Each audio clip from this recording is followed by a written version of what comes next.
हरिश्चंद्र महाराज सत्य का आश्रय लेने वाले चक्रवर्ती सम्राट, सत्यता, दानशीलता, चराचर जगत की सेवा भावना और भगवद स्मृति, इसकी कसौटी के लिए महामहिम ब्रह्म ऋषि विश्वामित्र जी आए।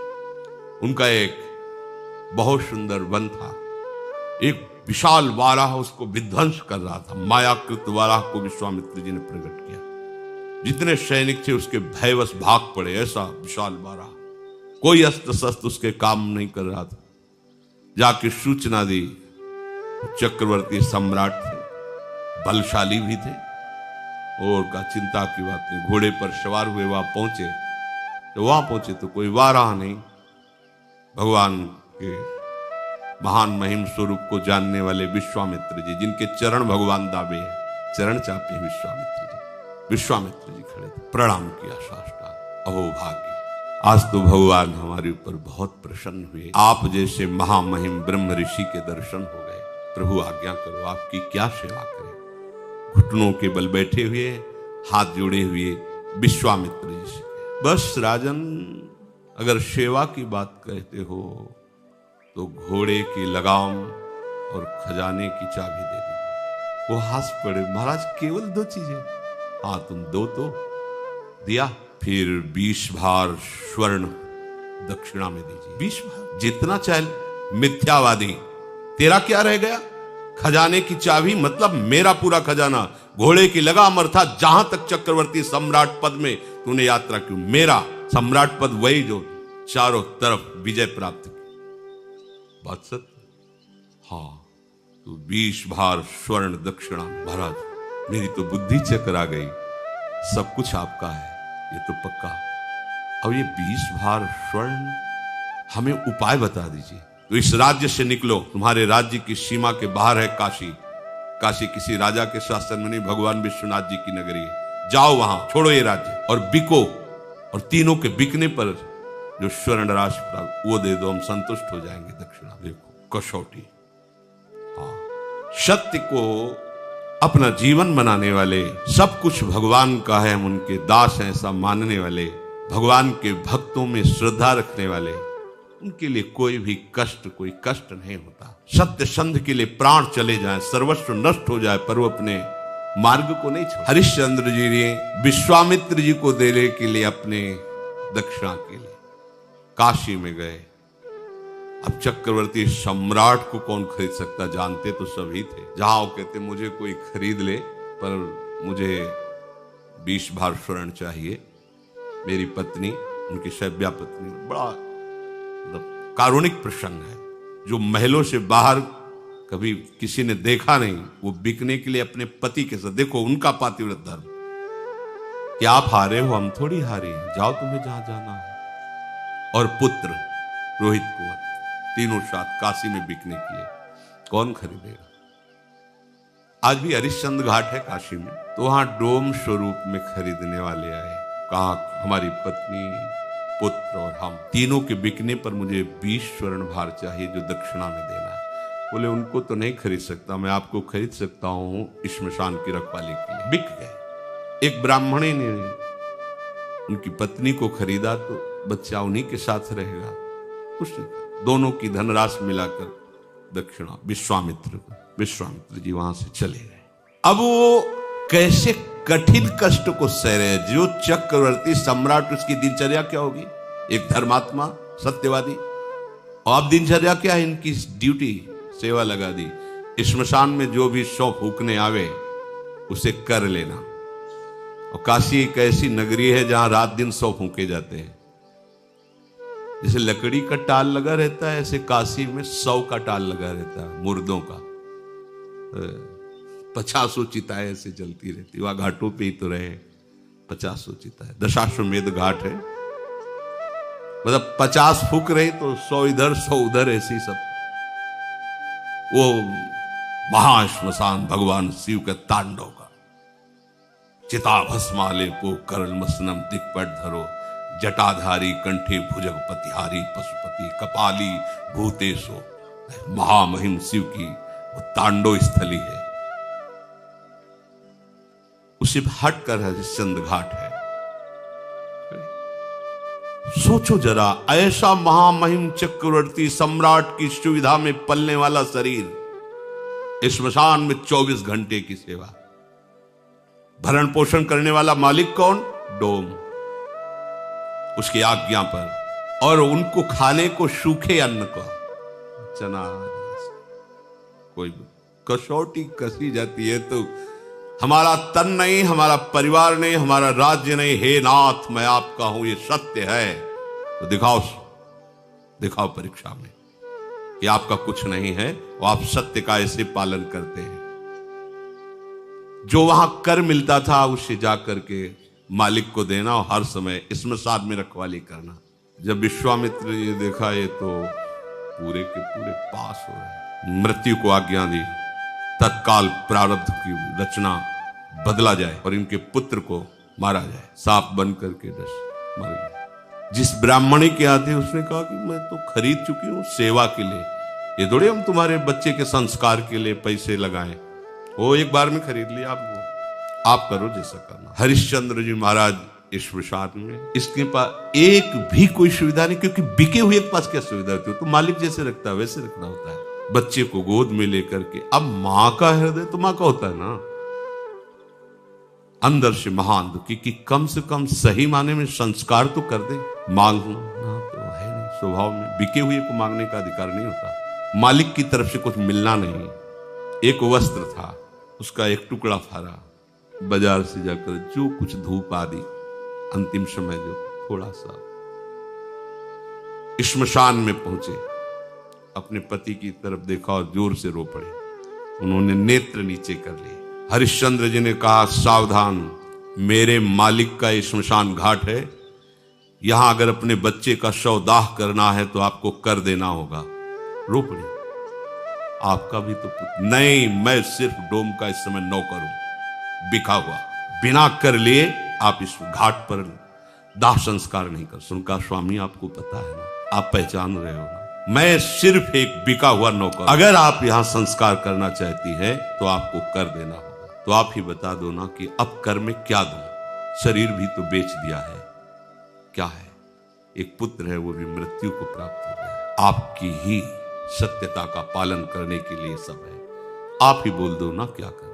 तो जितना वस्त्र बचा उसका अगर आधा आप दे दो तो इसी को हम कर मान करके आपको आदेश कर दें। रक्षा में श्मशान में रहते थे, इसलिए उनके पास अस्त्र था ही, उससे वस्त्र कर के रूप में लिया। देखो कैसी भगवान की कसौटी, अपने लोग कसौटी 100 ग्राम बर्फी में ईमान खो देंगे, प्रभु को भूल जाएंगे। कसौटी लायक कहाँ है यार? तभी कह रहे कि आप सोचो प्रभु ने आपको क्या दिया है। अपने लोगों को क्या भगवान हमको दिया है? तुम्हें सत्संग का महत्व पता है? तुम्हें धाम का महत्व पता है? तुम्हें नाम का महत्व पता है? तुम्हें उपासना का महत्व पता है? नहीं, फिर भी हमें ऐसी अमूल्य चीज दे दी प्रभु, और कोई कसौटी नहीं की। कसौटी लायक नहीं तो कसौटी क्या करे? कसौटी तो इन महापुरुषों की होती है। प्रभु सर्वत्र हैं, मैं धोखा नहीं कर सकता, आपको कर देना ही होगा। फूट फूट करके रो रहे हैं, लेकिन जो सत्य प्रतीक भगवान का भक्त होता है कभी, अरे बड़े लीला बिहारी, बड़े लीला, मतलब ये तो अपने लोग कलयुग के भक्त है, पूरी छूट है। हाँ, राधा राधा को, रबड़ी रसगुल्ला पाओ, जय हो। और वो ऐसे कृपालु इतने में रीच जाते, ले तो आरा चलवा दिया है, आरा चलवा दिया है। मोरा ध्वज चरित्र पढ़ के देखो, आरा चलवा दिया है। मेरा शरीर मेरा तू, तो चल मैं कहता हूं काट आरे से। एकांत में तुम्हारे व्रत की परीक्षा होगी। देखो कैसा एकांत है, श्मशान घाट में पत्नी और पुत्र मरा हुआ है, कोई देखने वाला नहीं, वहां डोम हाजिर थोड़ी जो उसने खरीदा था। और वो कह भी सकते थे कि देखो मेरी पत्नी मेरा आदेश है बिना कर के लिए। तो एकांत में भी अपनी निष्ठा को गिरने, आप एकांत में अपने प्रभु को एक तरफ रख लो और अपने एकांत को एक तरफ देखो। एकांत में आपकी प्रभु की प्रधानता रहती है, विषय की प्रधानता रहती है, आप खुद देख लीजिए। हरिश्चंद्र जी की आंखों में एक बूंद भी आंसू नहीं है। जे ही वस्त्र फाड़ करके कर के लिए देने को विश्वामित्र जी प्रकट हो, बस बस हो गए। उनका क्या प्रभु, बोले बस यही देखना चाहता है कि तुम सत्य में वास्तविक दृढ़ हो। उठो। जीविका तो पुत्र उठ गया, क्योंकि तत्काल उस अशुभ प्रारब्ध को भेजा गया था और कहा ये अपनी चाबी लो, ये अपनी लगाम, और देखो हमारे साथ कौन कौन आया हुआ है। साक्षात देवराज इंद्र, परमेष्ठी ब्रह्मा और स्वयं भगवान, पूरे सृष्टि विभाग के महामहिम वही घाट पे उपस्थित हो गए। तुम्हारे जैसा धर्म का पालन करने वाला, सत्य का पालन करने वाला कोई बिरला है। आशीर्वादों की झड़ी लगा दी देवराज इंद्र, भगवान ब्रह्मा, भगवान हरि। धर्म सब कुछ नष्ट हो जाए, अपनी निष्ठा नहीं, पर अपनी एक तरफ प्रभु को रख के देखो। जब ये बातें पढ़ते हैं तो देखो एकदम चूर चूर अहंकार हो जाता है। ऐसे माने घूमते हम बड़े भगत, हम बड़े। जब ये सब बातें महापुरुषों की पढ़ो तो एकदम ऐसे कि कहां हो, जरा सी बात आती है तो प्रभु इस पक्ष में छोड़ के हम जगत के पक्ष में, आपने बड़ी कृपा कर दी, हमें कपड़ा दे दिया, भोजन दे दिया, पैसा दे दिया, सुविधा दे दी। इधर भूल गए, इधर मायाकृत रचना में आ गए। आप अंदर से देखो, ये अंदर की बातें, भले बाहर से न कहे।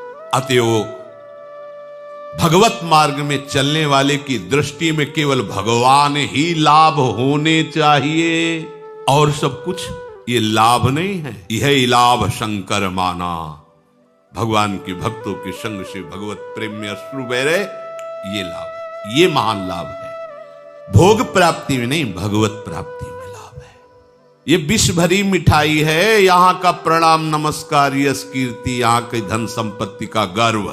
अगर आप इस त्याग के मार्ग पर सुदृढ़ अर्थात मजबूत कदम चलाओगे तो भगवान आपके मिलने के लिए तैयार है। हरिश्चंद्र को वापस राज्य मिला, स्वस्थ, सुशील और ज्ञान संपन्न उसी समय बेटा हो गया। जीवन में बीमार नहीं होगा, सब बिना शास्त्र पढ़े उसके स्फुरित हो गए। देखो, और भगवान ने साक्षात उनको दर्शन दिया। अगर थोड़ा भी ये सब मिलता, राज्य भी वापस कर देते, वो तो केवल देख, लेकिन उनका यश न गाया जाता, कहीं भी हिले नहीं। बेच दिया अपने आप को। ऐसा कि भाई आपने तो नहीं कहा था कि पूरा राज्य दे दो, ऐसा कैसे फंसा लिया आपने? कुछ नहीं। हाँ, उनका ठीक बात आपने कही, खजाने की चाबी और घोड़े की लगाम, जहां तक सम्राट का राज्य होता है सब कुछ आपका हो गया, अब मैं बिक करके आपको दूंगा। कहीं रोष नहीं कि आपने छल किया। एक तरफ भोग आएगा और दूसरी तरफ भगवान। अब आपकी कसौटी हो रही प्रतिपल, आप भोग को स्वीकार करते हैं या भगवान को? तो हम क्या करते हैं, भोग भगवान को लगा के प्रसाद स्वीकार करते हैं, सीधे भोग नहीं। वो सीधे भोग प्रियालाल को, प्रसाद अपने, प्रसाद हमारा जीवन है। प्रसादे सर्व दुखा नाम हानिरस्य उपजायते, हमारा जीवन ही प्रसाद हो गया। आप भोगों को चाहेंगे या प्रभु को? आप देख लो, तुम्हारी निष्ठा ही सिद्ध कर देगी तुम क्या हो। विषयासक्त हो तो याद कर लो, पग पग पर तुम्हें क्लेश, अशांति, दुख और पाप बढ़ेगा। सुख किसे कहते सोच भी नहीं सकते। ये हम तुम्हें बहुत सावधानी की बात कहते हैं। तुम अपनी संपत्ति को महत्व देते हो या प्रभु को? तुम्हारे साथ क्या जाएगा यहां से? अरे मृत्यु के पूर्व ही सब कुछ नाश हो रहा है, तुम देख रहे हो, फिर मृत्यु आने पर शरीर का ही नाश हो जाएगा, जाएगा क्या? तो सावधान हो करके आप इससे प्रभु को क्यों नहीं प्राप्त कर लेते? इससे अपना भाव हटा लीजिए। हमारी संपत्ति दंपत्ति है, हमारा सुख उनकी सेवा है। कुंज महल की टहल सुख, दंपत्ति संपत्ति पाई है। भगवान की प्रेरणा से, भगवान की आज्ञा से दिव्यास्त्र लेने के लिए अर्जुन जब देवलोक को गए, स्वर्ग को बताया है सत्संग में, तो अर्जुन को अपने आधे सिंहासन पर देवराज इंद्र ने बैठा। एक तो पुत्रवत भाव, दूसरे भगवान के सखा है। सभा में स्वर्ग की सबसे सुंदर अप्सरा श्री उर्वशी जी है। ये भगवान नारायण की जंघा से इनका प्रादुर्भाव हुआ है। इनकी जैसी कोई दूसरी अप्सरा नहीं। वो जब सभा में नृत्य गान के लिए आई तो अजान बाहु अर्जुन, कमल नयन, भगवान के प्रतिरूप है अर्जुन जी। वो देखती रह गई अर्जुन जी को। अर्जुन भी बड़ी एकाग्रता से उर्वशी जी को देख रहे थे। देवराज इंद्र की दृष्टि पड़ी। सभा संपन्न होने के बाद उर्वशी जी को बुलाया और कहा, आप अर्जुन पर आसक्त हैं क्या?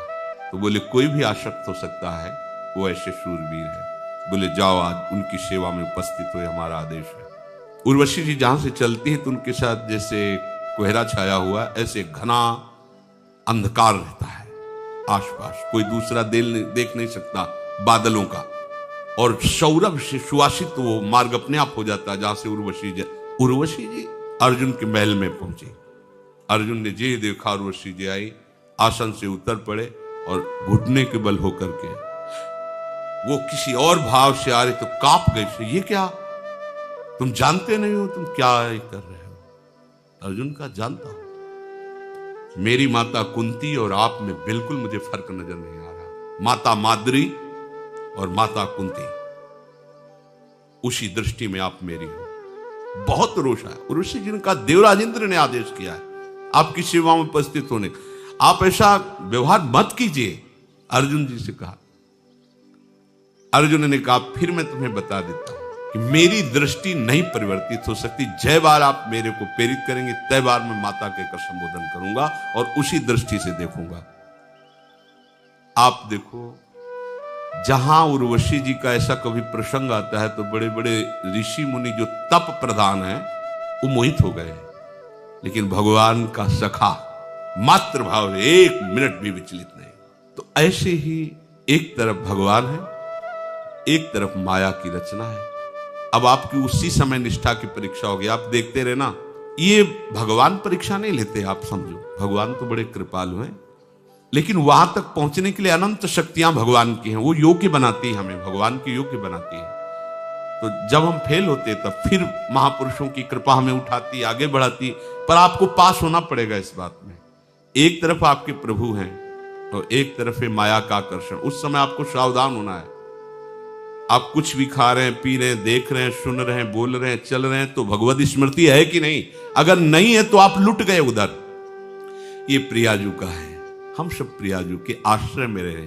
कोई से मेरा नहीं कह सकता है, ना आप कह सकते हैं ना मैं कह सकता हूं। ये प्रियाजू का है। ऐसे ही आप अपने घर को प्रभु का मंदिर विराजमान करके, प्रभु की सेवा विराज, उसे प्रभु का मानो तो अनिकेता हो जाएगा भगवान को जो प्रिय है। स्थिर मति, अपनी बुद्धि को प्रभु में निश्चल कर लो। प्रभु के जैसा कुछ नहीं है, कोई नहीं है, कहीं नहीं है, तो प्रभु से बढ़कर फिर कोई कैसे हो सकता है? पर हम लोग यहाँ घाटा सह लेते हैं, प्रभु से बढ़कर किसी वस्तु, व्यक्ति, स्थान को महत्व दे देते हैं तो भजन छूट जाता है। प्रभु कहते हैं जो ऐसा भक्त है वो मुझे बहुत प्रिय है और वही वास्तविक संसार की सेवा अपने जैसा भाव करके कर सकता है। शेष चर्चा आगे। श्री राधा वल्लभ लाल की।